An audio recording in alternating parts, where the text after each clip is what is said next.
Iteni mafai,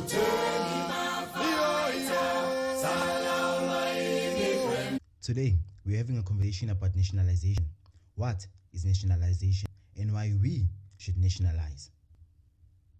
There's a bit of nationalization in the Scandinavian countries as well.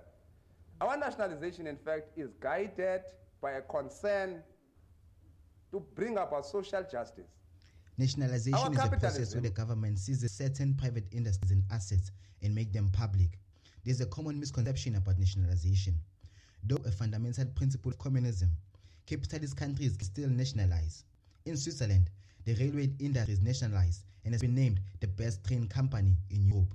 In France, the post office is nationalized along with its services such as insurance, banking, and food delivery. In Germany, Greece, Slovakia, Scotland, all these capitalist countries have a certain industry or asset which is nationalized. Therefore, nationalization is not solely a principle of communism.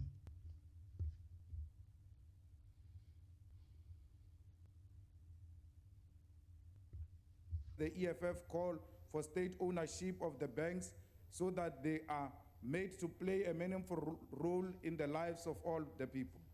Our view is that the state ownership should be prioritized, but should not completely close South Africa, out the other once the forms epitome of ownership. division, now the most unequal country in the world. One of the main causes of this is privatization. Some call it systematic racism, others institutional racism. Privatization allows for citizens to be hostages in their own country. For example, Portugal and Romania outsource 60% of their water from France, making the Portuguese dependent on Paris and prone to manipulation. Experience shows we can't nationalize under the ANC. The only party that seems to be pro-nationalization is the EFF.